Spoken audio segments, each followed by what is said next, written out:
Hi, thanks for joining us. I'm Nancie Velasquez, Community Health Manager with the Ponca tribe in Nebraska. I'm based out of Omaha, but today we're in Lincoln. This is a special edition of our Facebook Live, and you're probably asking, why is that? Well, we're going to be talking to a very influential person within the health department. We are talking to Dr. Gary Athone. He is the Chief Medical Officer with the Nebraska Department of Health and Human Services. Today, we're going to be discussing COVID, the vaccine among children, some hesitancy. I can't talk today. The hesitancy that some adults that may still have, and then pass that on to their children also. And some of the variants that have been popping up. So, with that, I would like to welcome you, Dr. Athone, to the Ponca tribe. Thanks for joining us today. Thank you so much for all you do and for having me today. I'm going to just start off, Nancie, if that's okay, by doing a little bit of background about where we are as a state as far as how COVID is going. And then, as Nancie mentioned, I'll talk a little bit about vaccines. And then Nancie's going to ask me some specific question about where we're at as far as vaccines go. And then I'll talk a little bit about what variants are, what variants we're seeing here in Nebraska. And then I guess we'll do a Q&A session between ourselves. So just to give you an idea about where we're at in the state of Nebraska, we have never been in better shape as far as how we're doing with COVID than today. We are now, our hospitalizations for COVID patients are down to 66 patients statewide. That's the lowest we've been since we've been keeping track of hospitalized patients. Just to put that in perspective, that means only about 2% of all staffed hospital beds in the state of Nebraska now are COVID patients. At one time, back in November, around Thanksgiving time of last year, we were close to 25, even a little bit over 25% of all hospital beds were occupied by COVID patients. And at that point, back around November of 2020, the hospitals are really starting to feel the stress, especially the staff, the nursing staff and the other staff of the hospitals. And somehow we made it through it, and it couldn't have been better timing for the vaccines to come out about a month after that. And since that time, back in Thanksgiving of 2020, we had 18 consecutive weeks of a decline in hospitalizations, partly due to the vaccines coming out and partly due because just the community spread slowed down.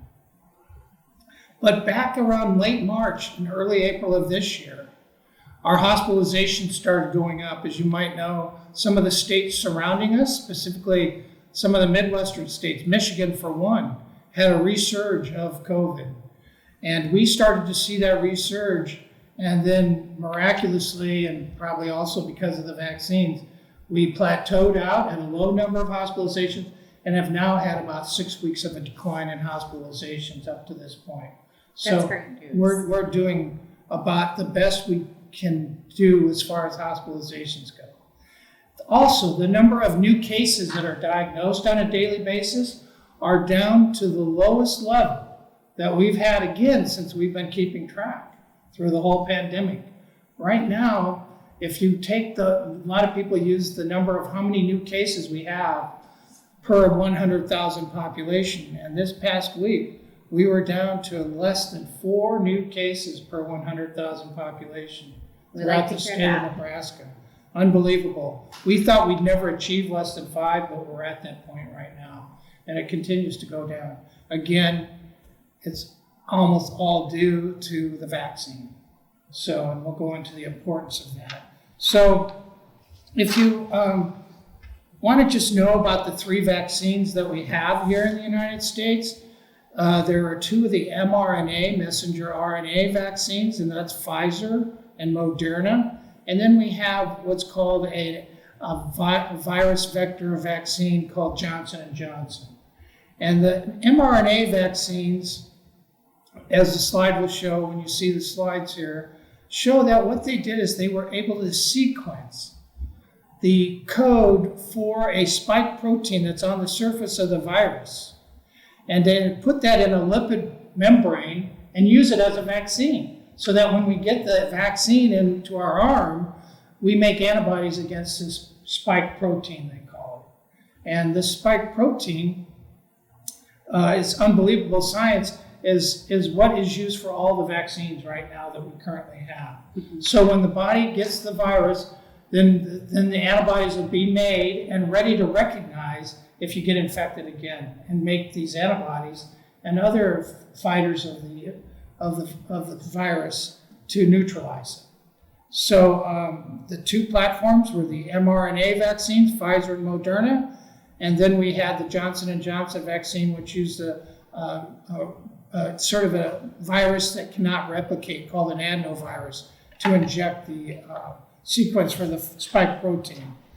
So these vaccines came out. Pfizer and Moderna came out last December, Johnson & Johnson in January, and that's really what has really saved us as far as getting back to normal. As you know, last Monday, the governor announced that we're declaring an end to our directed health measures here in the state of Nebraska, so that we no longer have any misdemeanors as far as not following any restrictions, things of that nature. So it was a great day last Monday when that happened. Now, these vaccines were made against the virus that we call the wild type. And then right around December of last year in the United Kingdom, they started seeing a variant to the wild type virus. And it started in the United Kingdom, so it's called the UK variant. And what these variants are is the spike protein on the surface of the virus mutates, that messenger RNA code mutates so that the spike protein changes a little bit.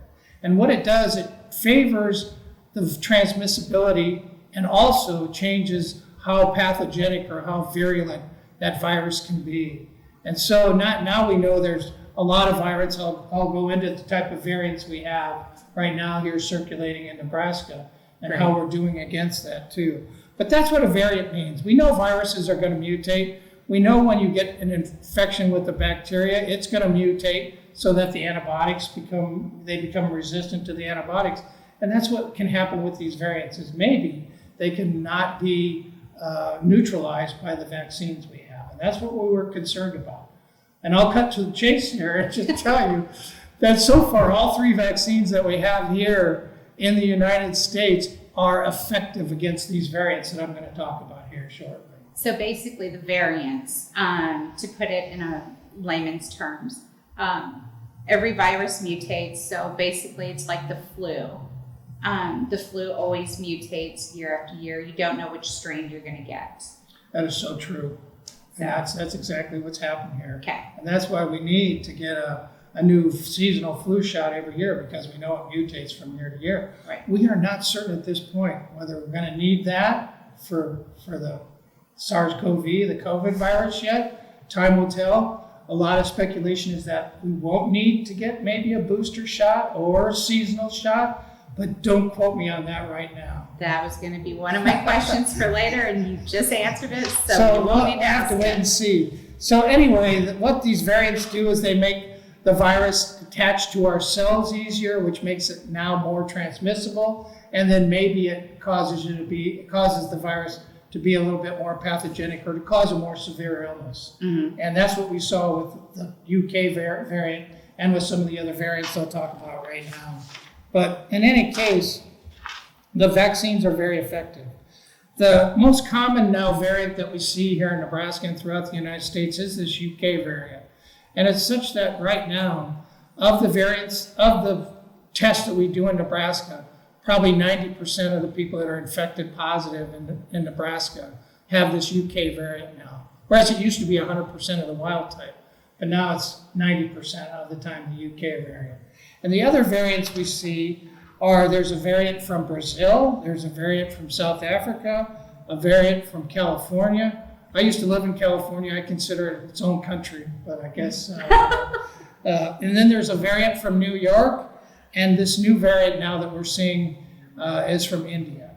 And these countries like in Brazil and South Africa and India, that's their main virus now, are these variants. So they're very concerning as far as this country goes. As I mentioned, 90% of all the tests we get now are these variants. Most 90% are the UK variant. And about 90% of these variants that we're getting, again, are the vaccines are effective against. So that's the purpose. We want to get people vaccinated. As we sit here today, 49% of the Nebraska population, total Nebraska population, has received at least one dose of a vaccine. So let me ask you this. In order to achieve herd, what percentage do we need to be at for Nebraska? The numbers that initially were used were we'd like to see close to 70% of the population in Nebraska get vaccinated. Okay. And, you know, at first we were using numbers of the people that were eligible for the vaccine, and we can talk a little bit about more about that. But we're up to in the 60% range for the people that are eligible for the vaccine, which now is the 12-year-olds and older. Mm-hmm. So we're doing very well. Eventually we'll have vaccines for younger than 12. We can talk about that in the future too here. Okay. But we're getting very close. There's some countries that have reached higher than 50% of their population being vaccinated, and that's when they saw exactly what we're seeing here in Nebraska. The number of new cases and the number of hospitalizations stay really stable and low. So we're at that point right now, but we want to try to get up to that 70% range if we can. We got to keep trying. We'll keep going. So before we go into some of your questions, Nancie, a lot of people are talking about, can you get reinfected? Once you have an infection, can you get reinfected with these variants? And that's why it's concerning. And that does happen. So we've had reinfections of people here in Nebraska that had maybe an infection maybe last summer, get reinfected. But so far, we're not seeing any trends in that with any particular variant. So that's good news. And then we're seeing people that have been fully vaccinated with at least 2 doses of the Pfizer or Moderna vaccine, or 1 dose of the J&J vaccine, and then have been 14 days after that, and then get an infection. That's called a vaccine breakthrough, and we have seen some of those. So that's why we are concerned with the variants, because we were worried that maybe those variants would cause more reinfections or more of these vaccine breakthroughs. Luckily, the trends here in Nebraska, we haven't seen that yet. But the thing with vaccines, which you may go into or may not, and people need to keep in mind that vaccines are not 100% foolproof. Just like with the flu shot, we all pray we don't get the flu and we get the flu shot. We're, crossing our fingers, but it could still make its way through. So in the trials that were done with all these vaccines, they were 100% effective as far as preventing you to go to the hospital or preventing you from dying. Mm-hmm. But in all the trials that were done with these 3 vaccines, the number of people they did it on was only around 30,000 in some of the vaccines and 40,000. And now we're in the millions, hundreds of millions of doses of the vaccine given. So it's only expected that we're going to see some reinfections, right, some hospitalizations, and some deaths too, because the denominator is much bigger than 40,000. Correct. It's close to 300 million right now, I think, here in the United States, as far as how many people have received at least 1 dose of the vaccine. So you're right. That's a good point. A lot of people say, well, I thought it was going to prevent us from ever going to the hospital or dying. And it does. And let me give you the best numbers I've heard on that. As far as the vaccines preventing you from being infected, it's 99.9% effective. These vaccines, as far as getting infected by the virus after you receive the vaccine. No vaccine in the history of the world has come close to that.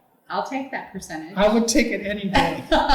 When's the last time somebody gave you a 99.9% decrease in your risk in anything in medicine or anything at all? I'll take that 99%. And then it's 99.99% effective after you're fully vaccinated from needing to go to the hospital or dying. Again, just phenomenally high numbers. So that's why. And I know there was a question I saw that somebody posed about why should we get vaccinated. That's the reason.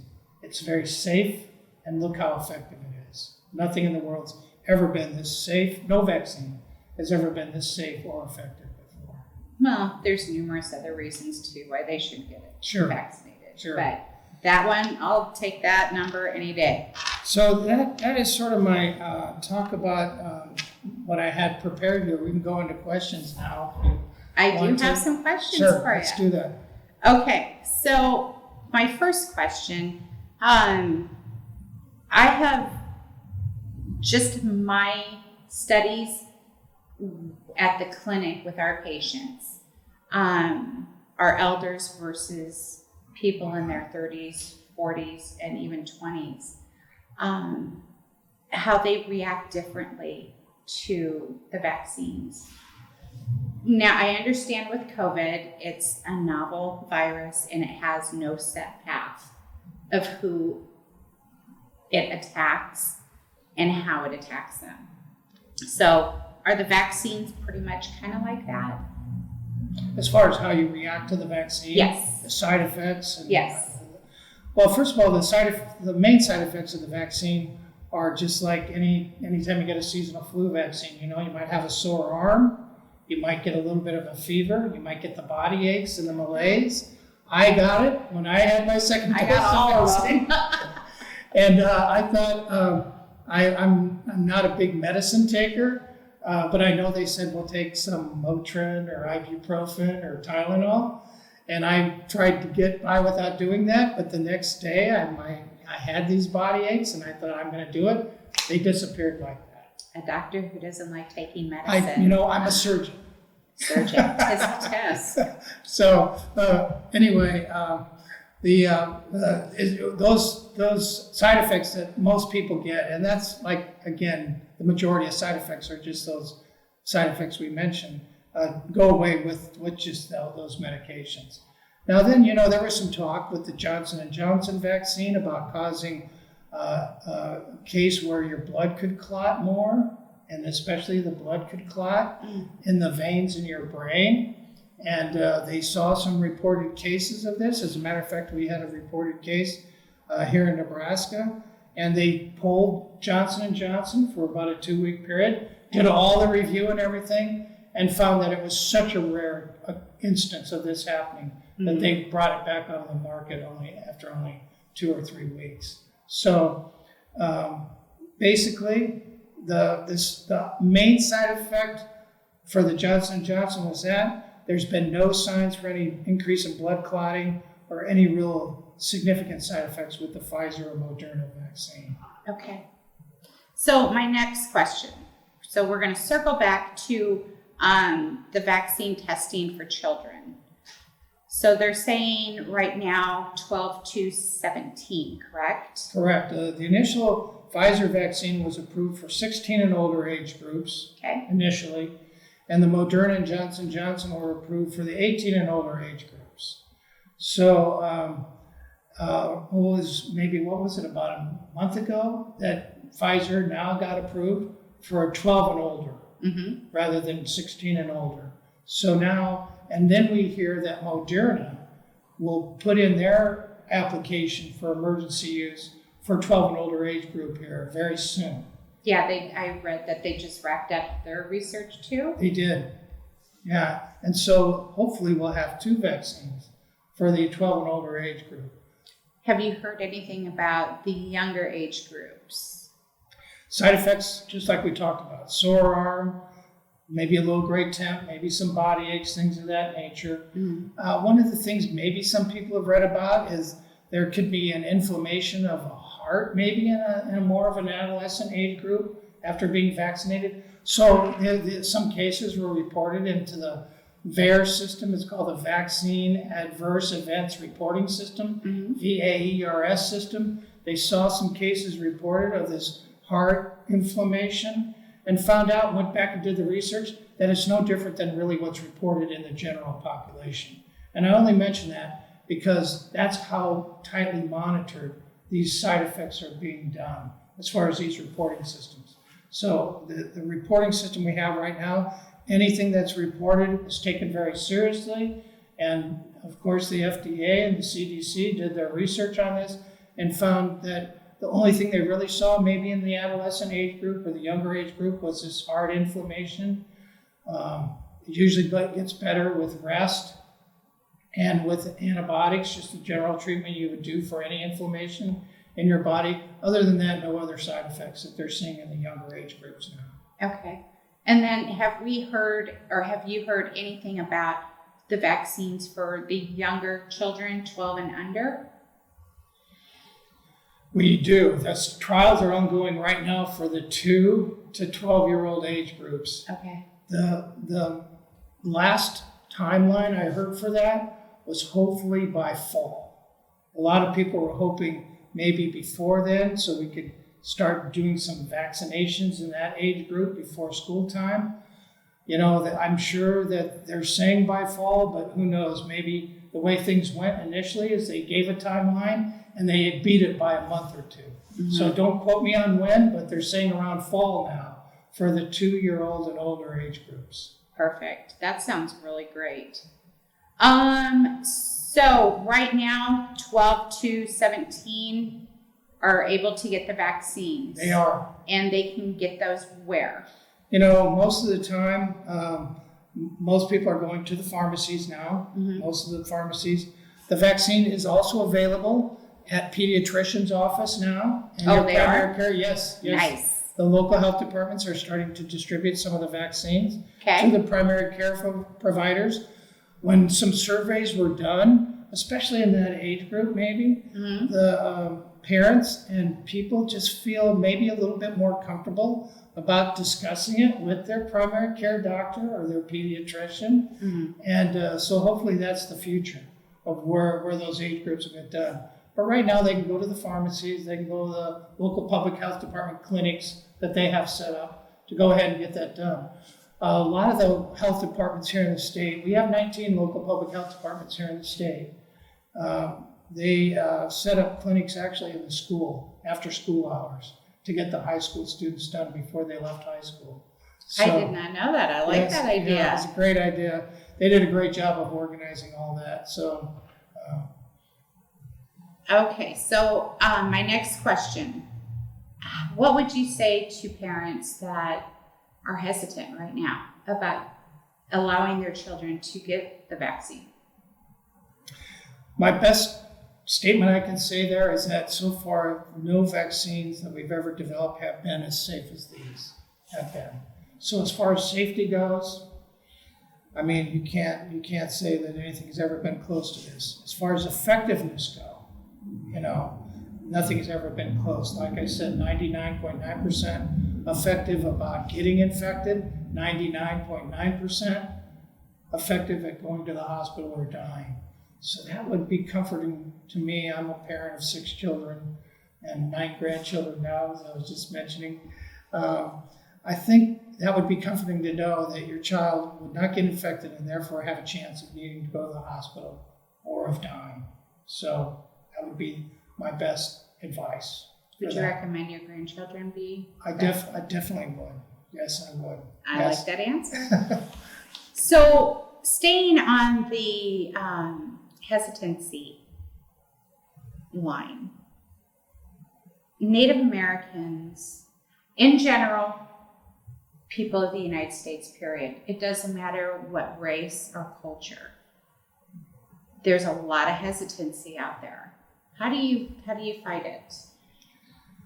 Well, I think the reason that there's probably hesitancy is that people are worried about it being safe. Maybe it was developed too quickly and people were worried about it because it was developed so quickly that maybe it wasn't studied well enough. Mm-hmm. But one of the advantages I had is I had a chance to go to the White House Summit back in December before the vaccines were actually released. And they went over this. They said, we know people are going to say they were developed too quickly and therefore they weren't as safe as what we really want to know. But the reasons they were developed quickly is not because they cut corners as far as seeing if they were safe or they were effective. It's that they took a chance. As they were doing the trials, they were actually making the vaccines so that when they knew whether they were safe or effective, they were ready to come out whereas generally it would take a year or two for that process to happen. Mm-hmm. No pharmacy company or no company that I know of wants to take that chance of developing something and then manufacturing it before they really knew whether it'd be safe or effective. But because of the government resources and the resources that other people put into this, that's why it was done so quickly, not because any corners were cut. No corners were cut as far as how to find out how safe and effective it was. So it was mostly due to the seriousness of the COVID virus to get this done and get it done quickly. Government put a lot of resources into it. Scientists worked on this technology for these mRNA vaccines. It's just unbelievable. I mean, we can now take the virus and sequence its RNA and know what sequence codes for the spike protein, what sequence codes for any part of the virus. And the technology was there. Those platforms, they call it, were there and known. They took advantage of that, and they manufactured the vaccine even without knowing whether it would be safe or effective. Of course, they didn't use it before those trials were found out about. They took that data to the FDA, and the FDA reviewed that data. So they just didn't look at the data that came from the pharmacy companies that were making the vaccine. Mm-hmm. They looked at the data itself. So they read it, all the FDA reviewers read it themselves and came to the conclusion this was a safe and effective vaccine. So I guess, you know how we wore masks for a while, and now we're not wearing them so much as we used to. But I remember the statement as far as masks go. I not only wear a mask to protect me, I wear a mask to protect you. So you can use that same saying for the vaccine. I not only get the vaccine to protect myself, I also get it to protect you or the community. So that would be another motivation, I think, for wanting to get vaccinated. So these variants don't have a chance to spread and multiply like they have in some other countries. So I have one last question for you. Totally out of left field. I've been seeing the COVID at home tests. Your personal opinion, what do you think of them? Well, there's two types of tests that you can get. I think you can get both the PCR test now and the antigen tests. So the PCR tests, most of them are using saliva now. And so you can, I think, buy that and then send in your sample and they'll do the PCR. Or I think they're even making one where you can do it at home.